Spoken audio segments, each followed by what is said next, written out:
Take a seat next to me on the love seat, Bob. It's very cosy. Ryan, how you Just going? sorting you out here, Afternoon, guys. everyone. If you ever need a drink, it's right there. Thank There we you. go. This is a bit like our office chair, actually. You and I sit there with our laptops, Well, but it swings. making the moves for the Dockers. Mine just creaked, so that's not a good sound. The lunch was good. Let's start with you, Peter, because we're talking about stories in sport that maybe come from the unexpected or inspire. And yours is quite incredible. It started in a country town of, well, actually it started in South Korea and led to a country town of Kojonup. Can you just elaborate a little bit for us on your journey at the start and how the hell you ended up as a Hall of Famer in the Australian football? Well, I ask myself that question pretty regularly, Ryan, and when I saw that the theme of today's luncheon was the power of sport, I thought, well, let's take a kid born in Korea, of a Korean mother, an Irish, Scottish, American father, and then give him 14 years playing the Indigenous game of Australian rules football, retire in 2008 after somehow making his way into the Hall of Fame, and then spend another 14 years working in football. If that's not the poster child for the power of sport, I don't know what is, really, as far as our sport's concerned. And thank you. Well, it almost makes me wonder why we went with you first and me second.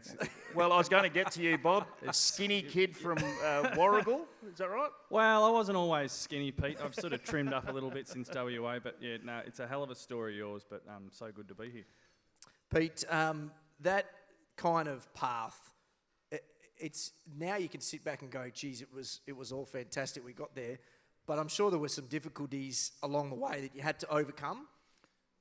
Yeah, very much so, particularly early in my life, growing up in a very small country town in the early to mid-80s. There were some challenges, so look, times have changed, thankfully, but you know as the only... I was the only Asian person I knew until I went to boarding school at 15. So I literally had not really come across another person who looked a little bit like me until I was 15 years of age. And during those times, people would understand that attitudes could be a little bit different. So, you know, I copped a fair bit for that, which was tough as a little boy. But sport gave me, which is not right, by the way, and things have changed as well, but it gave me an opportunity for acceptance. Initially, but at its best, sport then allows belonging and meaning in lives, particularly, in my experience, in country towns, which often, that is the social component, that's the fabric of the town, out of the local football and netball and whatever the case may be, and certainly that was the case where I grew up in Kojonup. So I've got a lot to be thankful for with sport, and particularly football, for the opportunities that it's given me, but also the lessons that I've learnt, which I'm happy to touch on as well, perhaps after Bob's given you a little bit of a snapshot. Yeah, Bob, I sort of learned a little bit about you when I was researching for this today. The son of a former priest and a nun from a sleepy little Warragul town, is that right? That is right, yeah. I am the son of a preacher man. I'll keep you all in my prayers this evening. They are, yeah, former. That's probably an important sort of just emphasis. They're not currently still practicing. They still go to church, so for all the mix out there. But aside from that, truthfully, quite different to Peter. Upbringing was quite orthodox, really. A football-mad family, a pretty typical Australian country town, 15,000 people in Warragul, very much centred around sport, football being the sort of, you know, the biggest ticket in town. But it really, the calendar of the year just ran to the beat of sport, whether it was netball or the cricket season in summer, tennis during the week, football in the winter months, and it would be where, you know, people would congregate. And I was very much a typical young kid, Australian kid, of going to the local football. You play juniors in the morning and then be the boundary umpire for the reserves to get a pie and Coke. That was what you got paid for. Help with the scoreboard for the seniors. And if you weren't helping with the scoreboard, you would follow Butch Hemming, who was the local full forward, big burly fella, charismatic, hairy shoulders, and we would sort of follow Butch Hemming from one goal square to the other and sort of tease him, cheer for him. Just sort of, we were Butch Hemming fans. Big you know, Butch, that was sort of, quite typical of I think that time. every country team has a Butch Hemming, don't they? Every single one. So, a normal upbringing in your mind, but you're not normal, are you, Bob? Because... No, he's not. Well, Having worked with him for the past year, not at all. Is this going to turn into a performance review pretty quickly? I say this in the nicest possible way, but there's a lot of talk about football, there's a lot of playing of football, but you seem to see things in a slightly different way, almost in a spiritual way, and sometimes when you speak, people can get lost in your words. Where does that love of the game come from? Is it from Warragul? Was it somewhere else that was lit? Is it Butch? No, I don't think Butch can lay claim to that. Honestly, and I don't want to overreach here, but you touched on it before.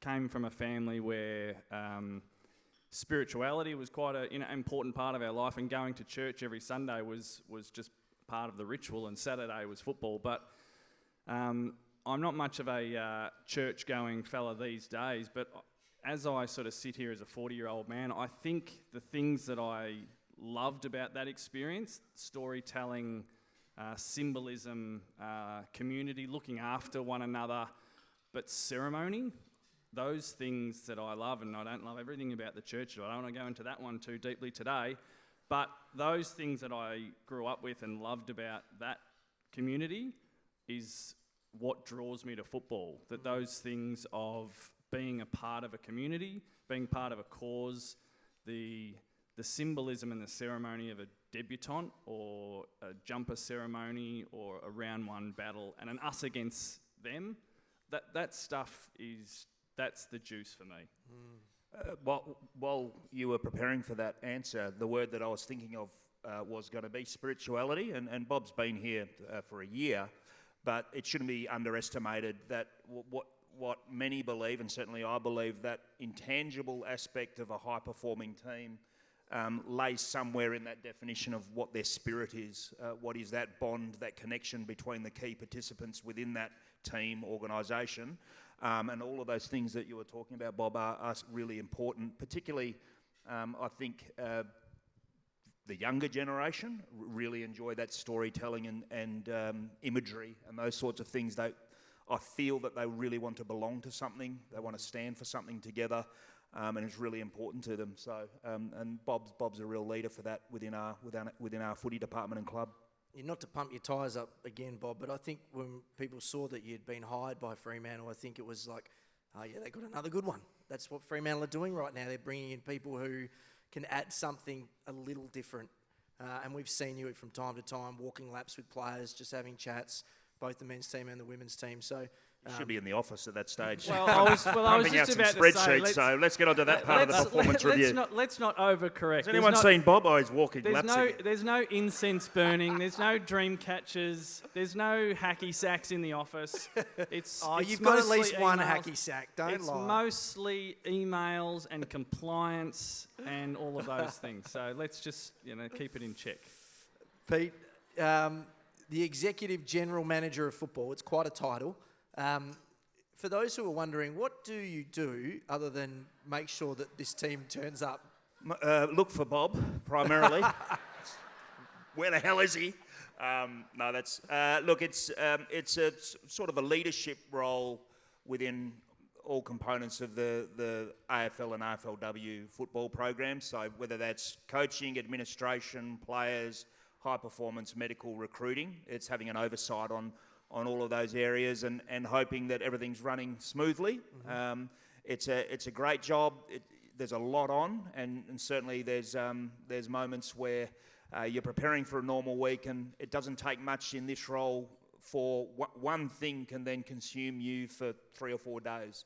It's the nature of people businesses, I suppose. People are complicated and things happen in their lives, and particularly when players are concerned, there's a lot of stakeholders and there's a lot of processes that you have to work through to support, sometimes to minimise damage. Mm-hmm. So there's a lot to get through, but no day, hopefully you found this too, Bob, no day is exactly the same as any other day when you work in football, for the reasons I've just articulated. You had a really good media career going. You could have kept going with that. That's generous, but I'll take it. It was I outstanding. would have gone with struggling. But anyhow. and a very solid backing in business as well. You didn't need to do this, but I've noticed that, Aaron Sandland's back at the club, Josh Carr, Tendai Mzungu, obviously Justin Longmuir coaching. What pulled you back to Fremantle? Was it a sense of somehow giving back and getting this club where you think it can go? Football's addictive, and then I had a brief hiatus from the game post-retirement, but once you get reintroduced, it is all-consuming and can be overpowering to the point where it's a life force of its own, and so that drew me back in, and I'm sure some of those names as well, and some of them are former Fremantle players, but as evidenced by the guy sitting next to me as well, we're after bringing in the right people into our organisation who are driven, who want to achieve something together. So whether they're former Fremantle players or Matthew Boyd or Joel Corey, Bob Murphy in footy ops, we'll continue to look to improve our organisation and our club. Now, Bob, I suppose one of the memories that stand out for anybody when they say Bob Murphy is 2016, right? The grand final moment when, you're probably having the best and worst day of your life at the same time, and Bevo calls you up on the stage and you get that medal. Can you just give us some insight into that moment? And did you know it was coming? How did it sit? I just sort of found myself daydreaming then to think, well, I wonder if JL would do the same thing if we're lucky enough in a month's time. You want to get called up then well, as well? I just think it'd be nice to have a pigeon pair. Unusual for the footy ops manager to be called up, but... It would be certainly unorthodox, but you never know. No, honestly, I've said that before. It was my best day in football and my worst day in football, and that's because, in one sense, that the euphoria and pride you have for your football club that you've spent 18 years at to climb the mountain and get over a 62-year premiership drought. Those feelings of euphoria were real, but the heartbreak of not being in your footy boots and not being where you felt like where you should be, in your marrow, kind of that sort of a feeling. I suppose mixed emotions would be the briefest way you could describe it, but it was that's just the way it was for me. That was my lot. See, when he says feel it in your marrow, that makes you feel something, right? This is what I was talking about. You're different. You're weird. In the best possible way. What got you to Fremantle? Why did you choose Fremantle? And by the way, if you hadn't been to Fremantle before, you are perfect for Fremantle, the city, the place. You ever been? Well, you wouldn't move your family all the way over here to work for West Coast, would you? I mean, that's...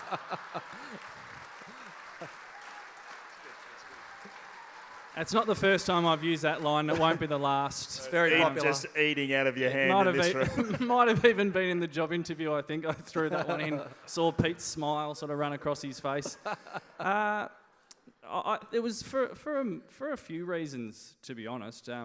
My media career was probably even less. It Struggling. Failed media career. That's not true. That's not niche. true. Not true at all. But I had done that for 4 years, and felt, to be honest, unfulfilled. To be honest, I spent most of my days having a good time and getting well paid, but there was something just inside me, in the marrow again, that felt a little bit unfulfilled. And it was just the right time for our family as well. We'd lived, my wife and I, we've been in Melbourne for 20 years. And when we sort of thought about what we need as a family and what we wanted was we wanted a family adventure, and I desperately wanted to get back into football. And Fremantle for us was the perfect fit. The fact that it's got working class roots, it's longing for something that appeals to me. And even from afar, I could tell in the last few years what the club was building and the type of people that they were attracting, and that was something that was just too good to resist. And Dara, there's been some moments where I've felt a little bit overwhelmed by the job. I've never led on to the boss, but... You didn't have to. But it's almost been a year since we've since we've been here, and it's might be the best decision we've ever made as a family. We absolutely love it here, love living in South Fremantle, very much feel a part of the Purple Gang. You joked about Fremantle and Bob, but he lives like pretty much in the centre of South Fremantle. It's, yeah, it is perfect. And don't take it personally when Bob's talking about unfulfilling media careers, right? Yeah, I know. I'm thinking some about people this, are suited to it, mate. Some people and make a go of it. So It's just, I just go saying to work. I'm not saying you are, in particular are soulless. I'm just saying for me it had a certain soulless element Peter, to can it. I have a job in the football department? I'm just kidding, Moreno. I love my work. yeah, can you walk laps? I could do laps with Bob. The AFLW season, Bob, is right there. It's Saturday or Sunday you guys play, is it? Sunday we kick Sunday off, against yeah. Brisbane, big game, massive. Yeah, huge one. What can we expect from the girls this year? Well, you can expect a fierce, competitive and ultimately hungry group. This is really, there's a core group of players that we've had for a number of years, and I've only gotten to know them in the last 12 months, obviously, but fit, tough, train hard, and just the way they reacted to the preliminary final loss in the season just gone. Obviously, it's disappointing, but it was extremely raw, and I've lived through that a couple of times. So, to watch them sort of put the armour back on and put all their chips on the table again for another dash at it is, I find, quite inspiring. And we'll see how we go. But Brisbane first up is a huge challenge, and we've got a couple of key players who are out, but as they say, there's some opportunity there. So very much looking forward to seeing how we go. Absolutely, and Pete, big month ahead, maybe. Hopefully 4 more games. Flag mantle, the Purple Army, everybody's up and about. Can this happen? Is it possible? Oh, yeah, absolutely, it's possible. We're really excited, Ryan, and we're embracing all of the experience that playing finals opportunity presents. It's really gratifying to be able to come to work each day and see young people thrive and flourish. The best part of the job that I do, really small moments like when you ring a player's mum or dad and tell them, hey, look, your son or your daughter's about to play their first game, and you get tears, you get euphoria. That's exceptional and more reward than one person should really get, given that I get to do it reasonably regularly.